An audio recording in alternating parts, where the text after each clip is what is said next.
Estamos mais uma noite aqui com o nosso amigo, nosso irmão, nosso confrade Gilson, que é da ELMA, Associação Espírita Leopoldo Machado, é uma associação lá de Campina, e que realmente é muita satisfação estar com este menino aqui de novo, né? Maravilhoso. Menino, Menino, eu sabia que ele ia gostar do menino. Menino, essa foi menino, gostei. Então, que Deus te abençoe, menino. Obrigado. Gilson, que Deus te ilumine, os teus guias espirituais traga realmente aquela palavra que a gente necessita ouvir, para que a gente realmente comece a modificar, pontuar algumas coisas dentro de nós, no nosso campo de reflexão, para as posteriores mudanças. Deus te abençoe. Boa noite a todo mundo.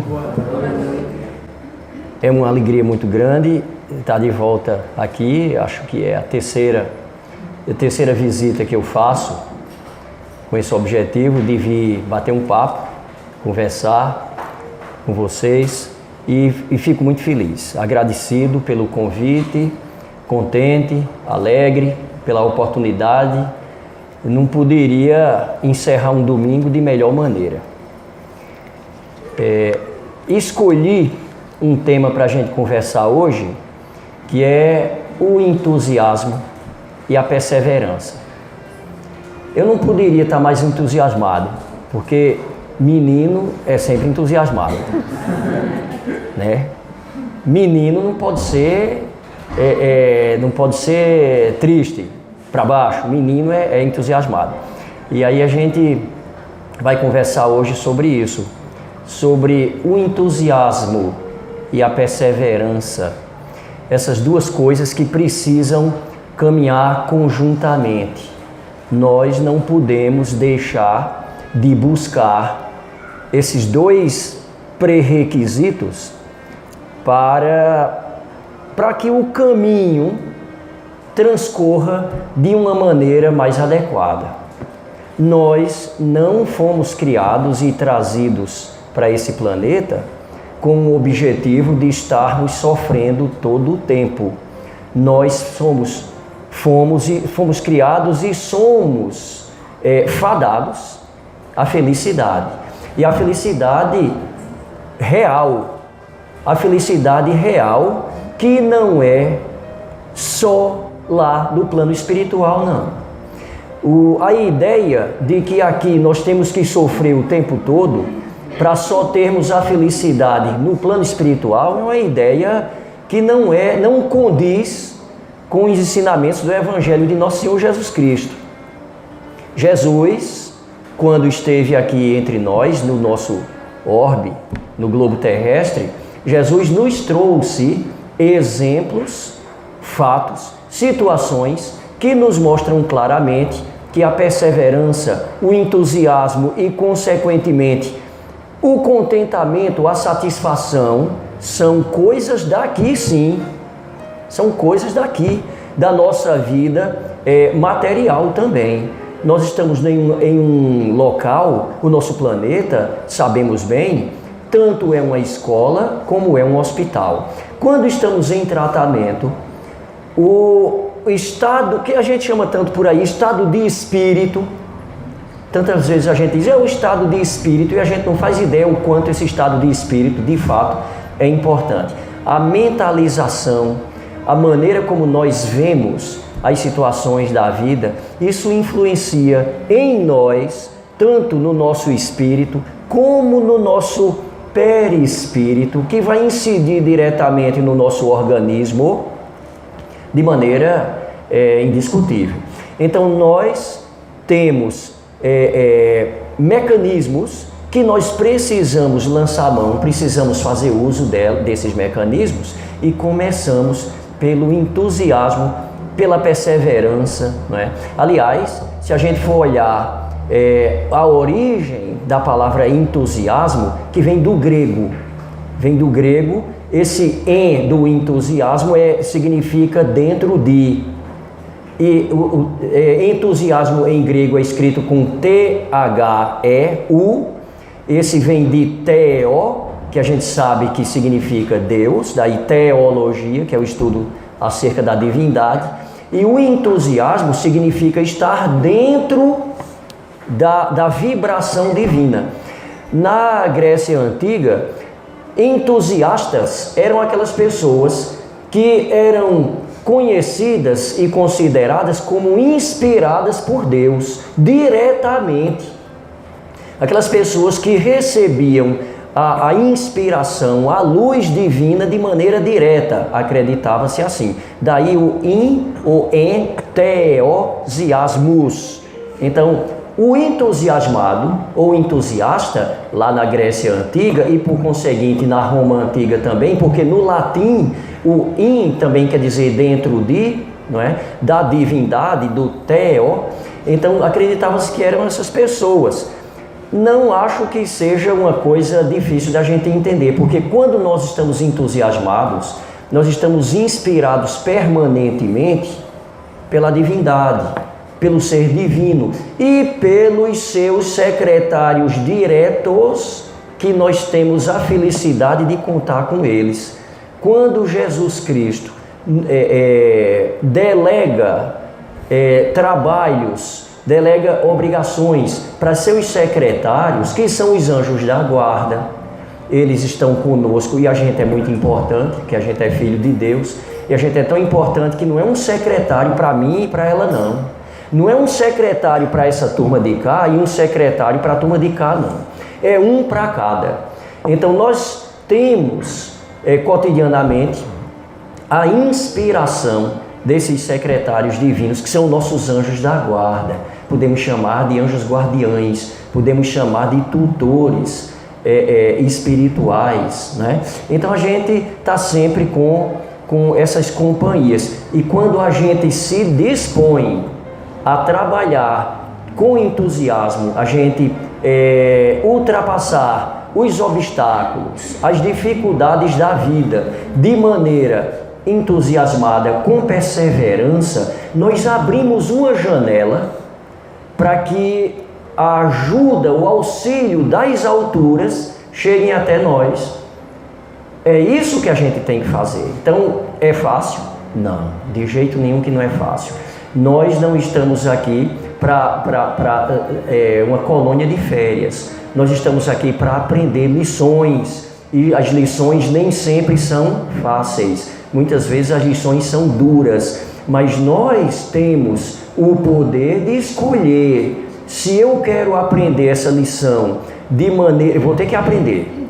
A escola que é esse planeta, ela segue uma lei divina, que é a lei do progresso. Eu vou ter que aprender. Agora eu vou escolher se eu vou dar trabalho para aprender ou se eu vou tentar buscar a maneira mais direta, não é, do meu aprendizado. Então, Allan Kardec, eu gosto muito quando ele faz a pergunta aos espíritos, isso está no livro dos espíritos, né? A pergunta 625, quando ele pergunta aos espíritos qual é o modelo que nós humanos terrestres devemos seguir. Quando ele pergunta qual é o modelo, não é um modelo de um detalhe, de uma atribuição apenas, não. Mas é um modelo de vida, um modelo de prosseguimento na nossa estadia aqui no planeta Terra, o modelo da encarnação em que estamos presentemente e aqui estaremos ao retornarmos e aqui estivemos no passado. Há um modelo. E os espíritos dizem claramente e diretamente: esse modelo é Jesus. Mas Jesus é um modelo de quê? Jesus é um modelo de prece? Porque eu é Gilson, careca, de bigode, eu achava que Jesus não tinha que estar orando o tempo todo, não. Jesus é a divindade, o Cristo. E Jesus não perdia tempo. Todo momento que ele era possível, ele se recolhia e fazia as preces dele direto ao Pai Celestial. É um modelo de prece? Jesus ensina a todos nós através do exemplo. Aliás, Emmanuel diz isso, não é? Ele diz que exemplificar é ensinar. Exemplificar é ensinar. Ensina-se através do exemplo.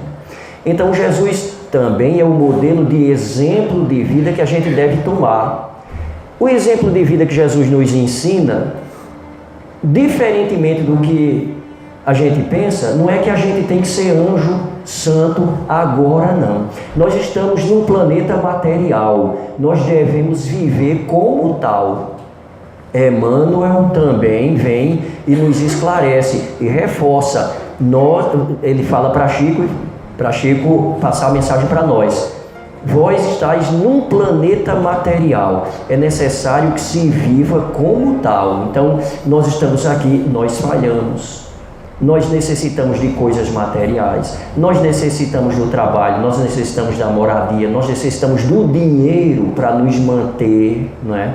Agora, o modelo moral, o modelo ético, o modelo exemplar que Jesus nos dá é exatamente o que a gente tem que seguir. Jesus é modelo nisso tudo. Nisso tudo. Jesus chega numa festa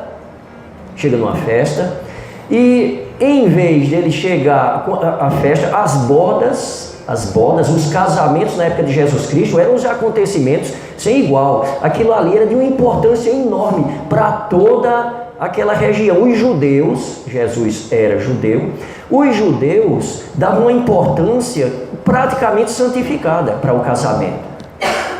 As festas, as bodas, e quando Jesus chega para participar de um, aliás, Jesus vai andando para chegar lá e os apóstolos atrás vão perguntando, a gente vai para uma festa e o mestre está levando a gente para uma festa, isso é coisa, será que isso combina, identifica-se com o mestre? Jesus nem responde, vai adiante, chega lá, acabou o vinho. Em vez de Jesus olhar e dizer assim, acabou o vinho, tá bom, chega, todo mundo para casa, você vai para o AA, você vai para o AA também. Em vez de ele dizer isso, ele diz, vamos produzir mais vinho, para que a alegria aqui se perpetue, não é? Então, Jesus nos dá exemplos. Ali era entusiasmo, havia um entusiasmo de que a festa, as confraternizações, ali desse continuidade, né? Então, o entusiasmo, a perseverança faz parte do ensinamento permanente de nosso Senhor Jesus Cristo. Ele, ao pregar na Galileia, inicialmente para povos, pessoas extremamente fragilizadas, de cabeça baixa, sofridas, com sentimento de derrota, Jesus, quando chega naquela assembleia, que é o Sermão do Monte, Jesus chama a atenção o tempo todo para que nós devamos sempre estar entusiasmados, perseverantes, cabeça para frente, para o alto e caminhando, não se entregar. Eu gosto sempre, imagino que não é a primeira vez que eu já citei isso aqui, mas eu gosto sempre de lembrar. Quando a Bíblia nos traz no Sermão do Monte as bem-aventuranças, bem-aventurados, bem-aventurados, bem-aventurados, que é uma tradução da tradução, adaptação da tradução que foi adaptada de outra e de outra, né? Então, que recebe um visual diferenciado no século III depois de Cristo, a partir, não é, do concílio de Niceia que a Igreja Católica faz. Então vai recebendo todas umas traduções um pouquinho diferenciadas, mas o verbo hebraico que Jesus faz uso é o verbo ashrei, e ashrei significa avante, entusiasmo, persevere, é o oposto de derrotar-se, é o oposto de cair por terra, é o oposto de entregar-se. Então, Jesus chama a atenção o tempo todo. A perseverança, o entusiasmo é uma lei que Jesus nos traz. A gente precisa fazer isso. Nós fomos criados para prosseguir e não para a gente, não é, cair por terra, não é? Houve um congresso espírita lá no Distrito Federal há 3 anos, e eu gosto muito de anotar algo que aconteceu ali, porque um palestrante chamado Alberto Almeida, ele nos chama a atenção para isso, né? Que a perseverança é um ensino de nosso Senhor Jesus Cristo, e como tal, eu preciso parcerizar com Ele. Eu também não consigo perseverar, ter entusiasmo, vencer as vicissitudes, as dificuldades da vida, se eu estou sozinho. Sozinho eu não vou para canto nenhum. Sozinho eu não caminho. Eu estou aqui para ser devidamente assistido. O nosso Senhor Jesus Cristo, que está à nossa disposição o tempo todo. Quando Jesus disse, bata a porta e ela se abrirá, chame e eu estarei contigo, peça e te será dado, Jesus nos convida ao entendimento que nós podemos contar com Ele o tempo todo. O tempo todo nós podemos contar com Ele. Agora eu gosto de dizer, né, que Jesus, muito educado, Jesus não vai invadir a nossa vida. Jesus, ele aguarda que a gente o convide, assim como seus secretários, o nosso anjo da guarda. Ele está ali, num canto, perto da gente, mas nós temos o livre-arbítrio de convidá-los ou não. Nós estamos com o problema do dia, o problema do momento. Eu não posso esquecer que o anjo da guarda, o Espírito protetor, nosso Senhor Jesus Cristo estão a nosso dispor. Eu os convido para vir e conversar comigo e me inspirar e me ajudar. Dali por diante, muito provavelmente, porque não existe prece sem resposta, não existe prece sincera do coração sem resposta, nós nunca estamos sós. O livro dos Espíritos nos esclarece que é engano achar que nós estamos sozinhos. Existe uma multidão de irmãos nossos e irmãs nossas do mundo espiritual que estão junto conosco, onde quer que a gente vá. E o nosso anjo da guarda, os espíritos protetores estão ali. Então nós não estamos sós, a gente precisa chamá-los, não é?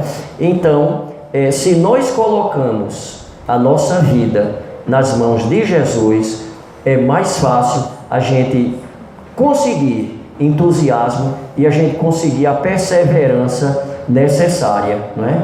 Para o que a gente precisa para a nossa caminhada. Não só a gente trabalhar pela nossa perseverança, pela nosso entusiasmo, como nós entendermos que precisamos auxiliar o nosso próximo também nesse aspecto.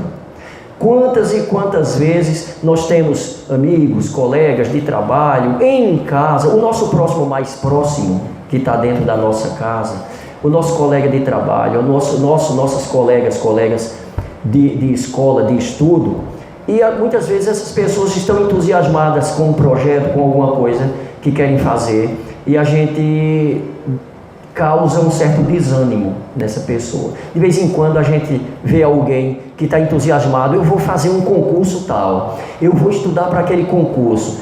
Aí alguém chega e diz assim, você não adianta não. Esse concurso que você quer fazer, ele tem 250 pessoas para 3 vagas. Tu é doido, tu vai fazer um negócio, isso não adianta não adianta, está tudo arrumado ali, não dá para você não.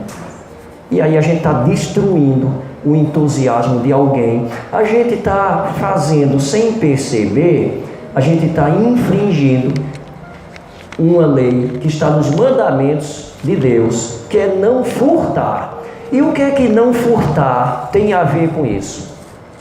Eu estou roubando, eu estou furtando a energia que alguém criou, que alguém produziu, que nós somos usinas de energia, alguém criou para prosseguir com um projeto. E aí eu vou mais adiante, é pior do que isso, porque eu também estou dentro daquele crime não previsto, não matarás, eu estou matando. Não matarás não é pegar uma arma e acabar com a vida imediata de alguém, não. E não furtar, nem eu ir ali e pegar a carteira de alguém, somente isso não. Isso é muito mais coisa. Então, no momento em que eu tiro o entusiasmo de alguém, eu estou matando aquela pessoa, os seus planos. Eu estou acabando com o que aquela pessoa vem construindo dentro dela, que não lhe é fácil, é algo caro. Então alguém tem um projeto, alguém está entusiasmado com algo. Eu vi outra vez o casal, recém-casado, não é? Aí a jovem esposa engravidou. Aí chegam os outros e dizem assim: eita, pronto, agora tu arrumou. Agora tu vai ver o que é. Agora, só coisa negativa. Só coisa. Agora, pronto, você arrumou agora. Agora, já era, viu? Já era. Aí olha pro camarada e diz assim: tu não vai dormir, tu não vai mais pra canto nenhum, trabalhar, suar. Eu vou logo lhe dizendo quanto é um pacote de fralda descartável. Você está matando o coitado do casal. Não é? O coitado do casal. Vamos entender que as pessoas têm entusiasmo, têm um entusiasmo criado dentro de si, porque isso é um presente divino. E aí chega a gente e vai matar aquele entusiasmo ali. Aí eu estou indo de encontro ao mandamento: não matarás. Estou matando pouquinho em pouquinho. Estou furtando a energia que alguém, junto com a inspiração divina, vem criando dentro de si. Não é? Então isso é um cuidado que a gente deve ter, não é? É um cuidado que a gente deve ter grande em referência a isso tudo, não é? O autor Carlos Torres Pastorino, ele gosta de mencionar o seguinte, que a vida é alegria. A vida é alegria, e a vida é aquilo que nós criamos. Mas a vida é alegria. Para ser alegria eu vou ficar dando risada o tempo todo? Não, porque se eu ficar dando risada o tempo todo, você sabe de perto que tem uma coisa errada comigo. Quem está dando risada o tempo todo e rindo para as paredes, para todo canto, tem coisa errada ali, é melhor a gente sair de perto. A alegria não quer dizer isso não. A alegria é nós sabermos que nós temos condição de encarar a vida com contentamento, porque nós sabemos que Deus não quer e não criou ninguém para ser triste. Deus não criou ninguém para ser derrotado. Isso é uma verdade que nós precisamos ter na nossa mente. Nós precisamos assimilar isso. Não é para eu acreditar que Deus nos criou para sermos felizes, não. É para eu saber. É diferente de acreditar. Porque eu acredito numa coisa hoje e amanhã não acredito mais. Eu acredito que o meu time vai ganhar o jogo. Aí o time perdeu de 6-0, eu não acredito mais naquela porcaria, não. Acredito mais não. Então, acreditar numa coisa e desacreditar amanhã é possível. Mas quando eu sei de uma verdade absoluta, aquilo não se desmancha mais não. É para eu saber que Deus nos criou como filhos dele para sermos felizes. Que pai cria, que genitor cria um filho, que genitora cria um filho ou uma filha para que este ou esta não seja feliz. Nós, extremamente limitados, nós que caímos tanto, nós que erramos o tempo todo, nós não criamos um filho ou uma filha para que seja menos do que feliz. Imagine o Pai Celestial, infinitamente, soberanamente bom e justo e misericordioso. Se Ele tivesse nos criado para a gente ficar por nossa própria conta, vai para o inferno, ou tu vai para o céu, mas esses aqui vão para o inferno, não seria Deus. Não seria Deus. Ou não seria Deus porque Deus tem essas prerrogativas, que se não tivesse uma delas, não poderia ser Deus. Se não fosse infinitamente bom, justo, misericordioso, não poderia ser Deus. Então esse genitor divino, inteligência suprema, criadora do universo e de tudo que existe de bom, porque o que existe de ruim é por conta da gente, está na nossa conta lá, né? O que existe de ruim é criação de quem?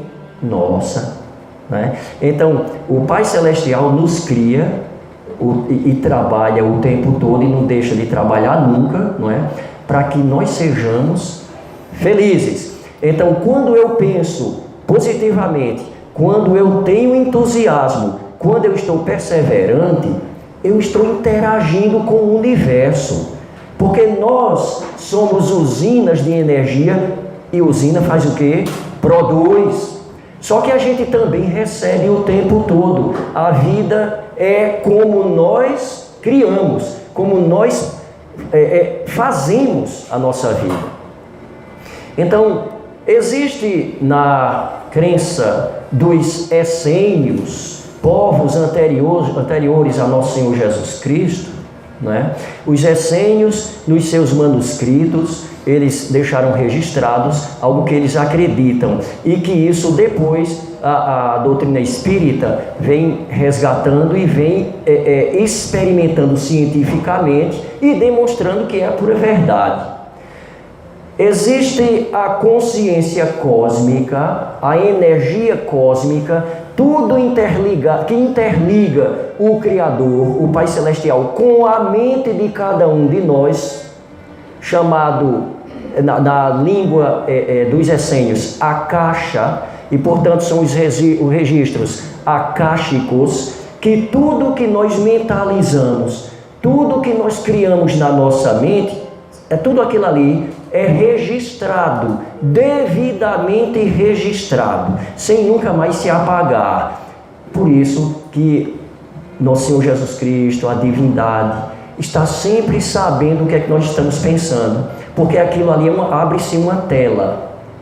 Do jeito que nós registramos, o que é que nós produzimos na nossa mente, que vai para o registro cósmico ou akáshico, também aquilo retorna para nós, porque uma lei divina é a lei de retorno. Mas não retorna para nós quando a gente morrer, não. Eu vou fazer o bem, porque quando eu morrer, né, aí fica tudo certo. Não. Retorna para nós enquanto nós estamos trabalhando aqui também, de uma maneira ou de outra. Somos participantes ativos do plano de Deus, da construção deste planeta como um planeta, um orbe, um globo melhor. O plano de nosso Senhor Jesus Cristo, como governador desse planeta, é que nós estejamos em uma situação de regeneração, uma situação de maior felicidade, de compreensão, de caridade, não é? Então, como partícipes, como diretos colaboradores, nós temos que imprimir na nossa mente o entusiasmo para o bem, a perseverança para a caridade, não é? E isso não nos deve faltar. Então, é isso que a gente tem que trabalhar. O cientista americano Gregory Brad, na sua obra O Efeito Isaías, e na outra sua obra A Matriz Divina, ele, um cientista, ele doutor em ciências da computação, não é? E mestre em física quântica, ele trabalha com essa questão toda do poder energético que Deus nos confere à nossa mente, que é a centelha divina, que é o Espírito, que é o Criador das nossas vontades e das nossas atitudes, não é? Trabalhando em prol disso. Então, ele escreve algo que diz assim: nós precisamos sempre focar no entusiasmo para o bem, perseverar naquilo que devemos fazer, e podemos mudar de foco, mudar de atitude permanentemente, e devemos, desde que a gente vá percebendo que eu estou mudando para melhor.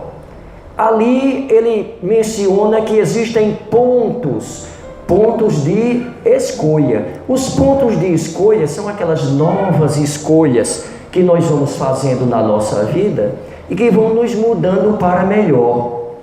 Eu que fazia um comentário preconceituoso acerca daquilo ou daquilo outro, quando eu caio em mim e percebo que aquilo é errado e ninguém ganha com isso e que eu preciso respeitar os outros dentro das suas crenças, dentro das suas atitudes, eu preciso fazer como Chico Xavier diz, nos ensina, né? Aos outros eu dou o direito de ser como são, a mim o dever de ser cada vez melhor. Chico Xavier nos ensina isso, né?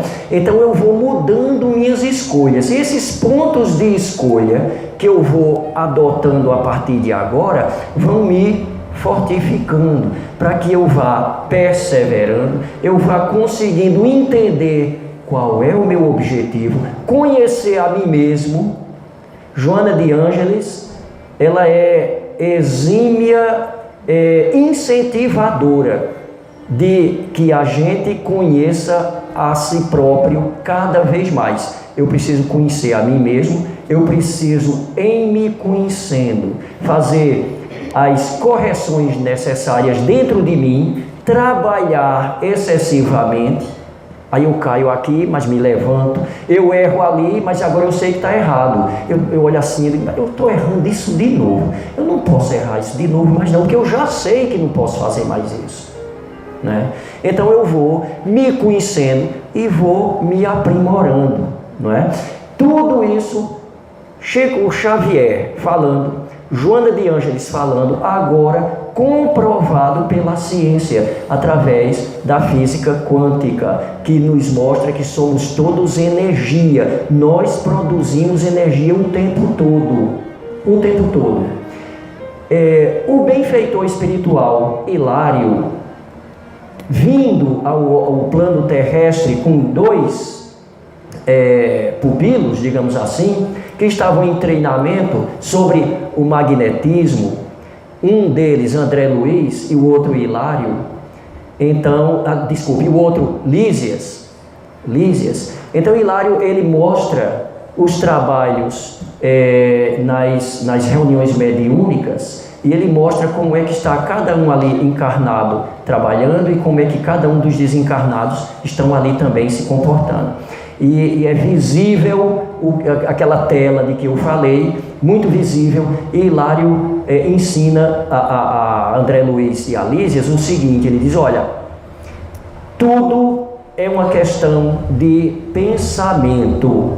A mente, a consciência, ela é um foco de energia em torno da qual gravitam todos os males e todos os bens criados por nós mesmos.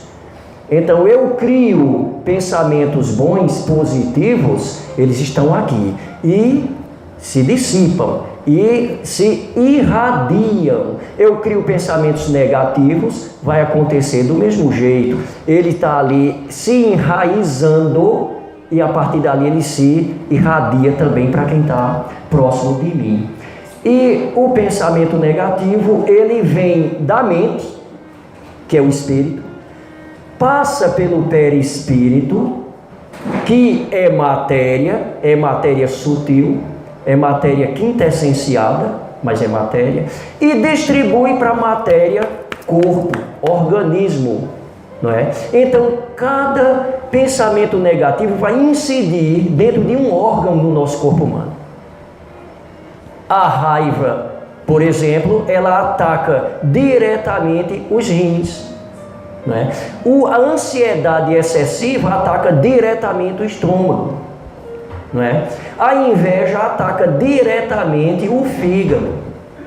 E por aí vai, né? Nós temos os centros de força distribuídos pelo nosso organismo, essa energia chega ali, dali ela distribui para os órgãos do nosso corpo humano, material que nós conhecemos. Então, combater isso é essencial, com pensamento positivo e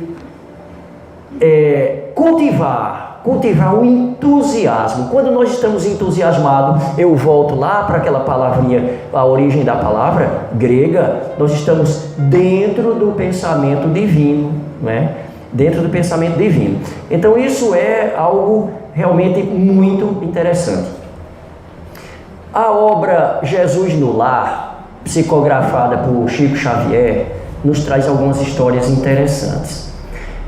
Jesus Cristo, depois dos ensinamentos do dia, ele sempre costumava, de acordo com a obra Jesus no Lar, psicografado por Chico Xavier, ele costumava reunir os discípulos, mais algumas pessoas, e fazer um estudo, um comentário, que Chico Xavier nos diz que foram os primeiros cultos do Evangelho no Lar.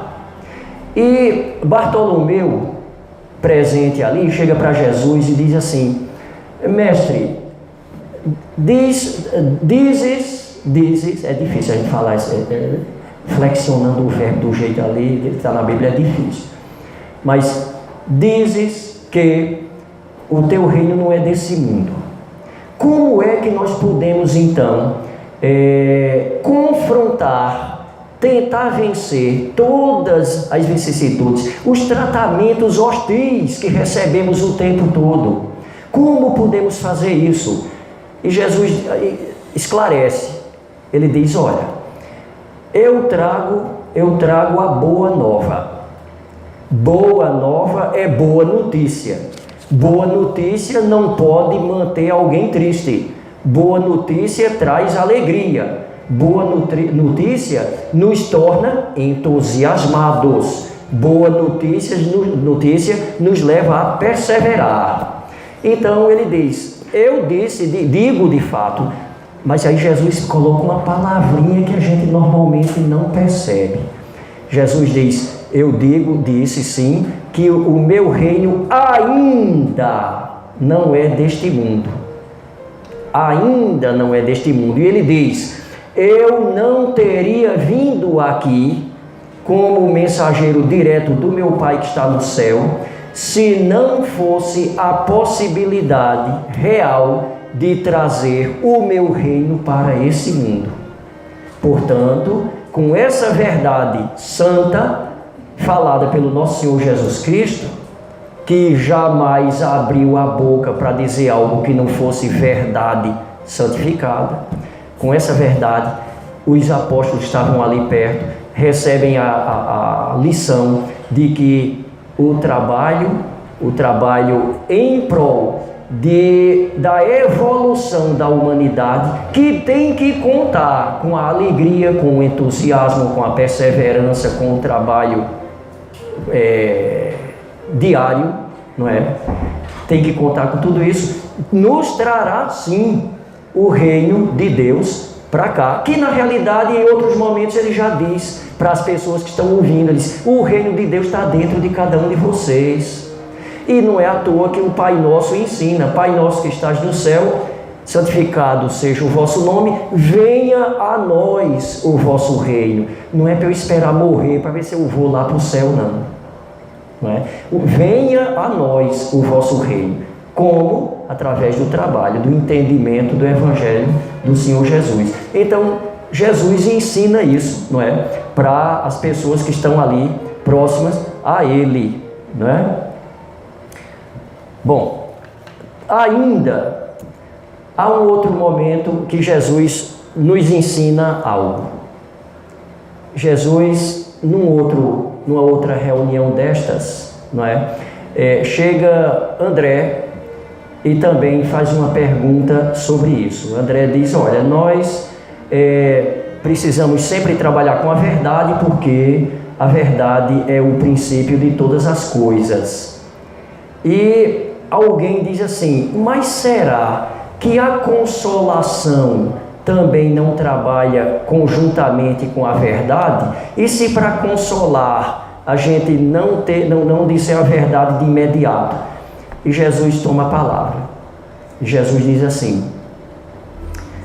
certa vez havia uma família em que um homem que plantava muito, que cultivava muito, vivia numa situação financeira muito boa, muito confortável. Ele, a esposa e os 6 filhos. Mas em um certo momento, havendo uma crise financeira, uma crise financeira, política muito grande, ele foi perdendo as suas posses, perdendo, e ficou numa situação muito difícil, de grande dificuldade, de fome. E esse senhor, esse pai de família, ele adoece, não aguenta essa queda, não aguenta essa modificação de situação, vendo o sofrimento da família toda, adoece e chega a morrer.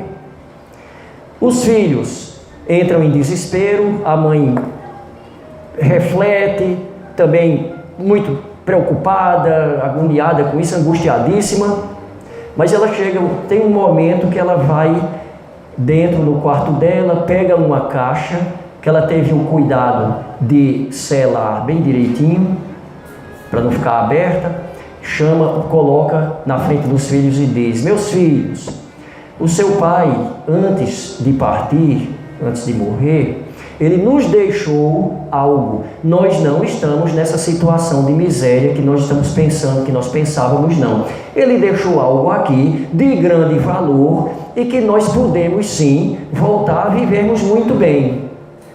Porém, não é lícito, não é edificante que a gente simplesmente abra isso e vá fazer uso. Não seria digno.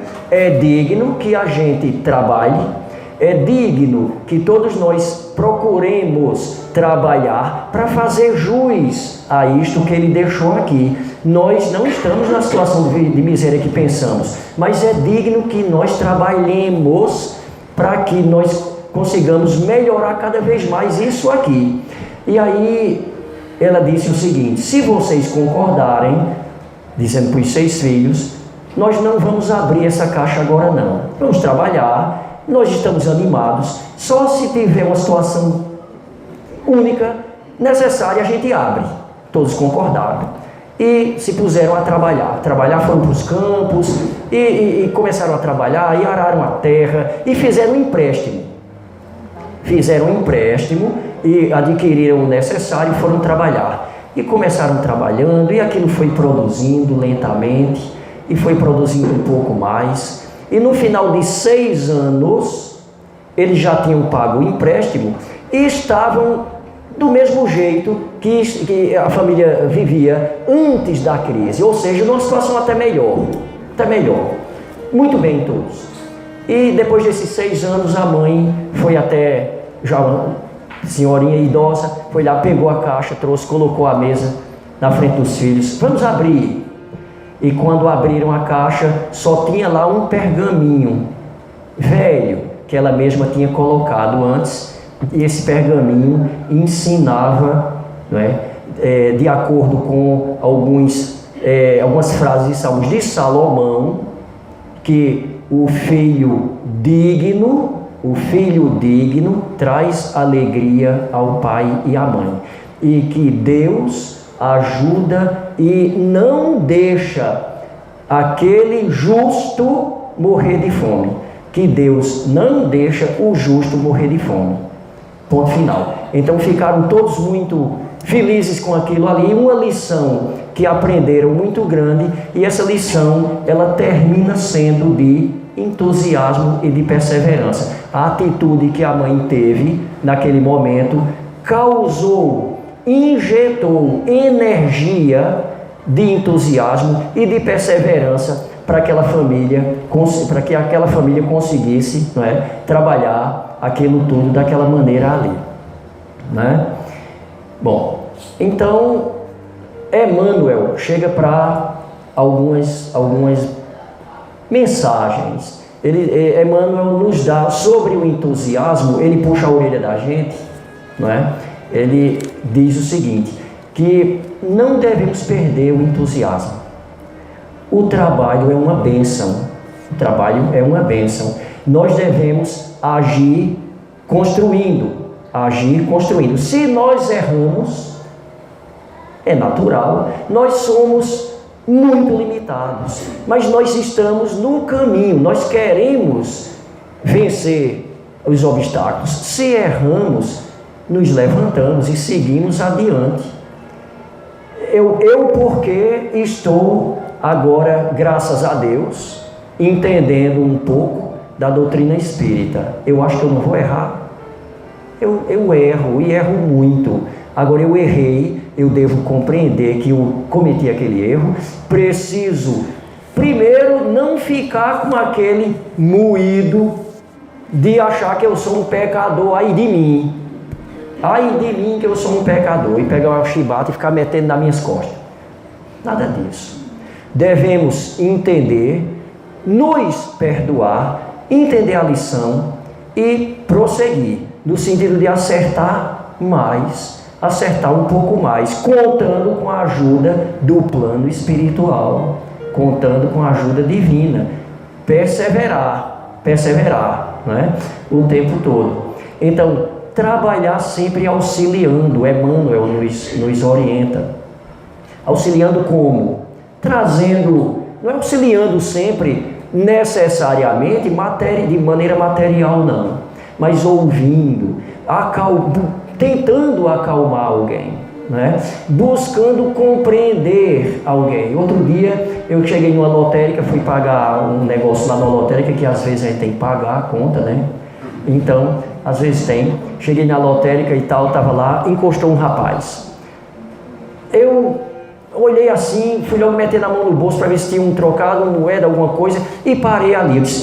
O anjo da guarda disse assim: peraí, escuta o rapaz.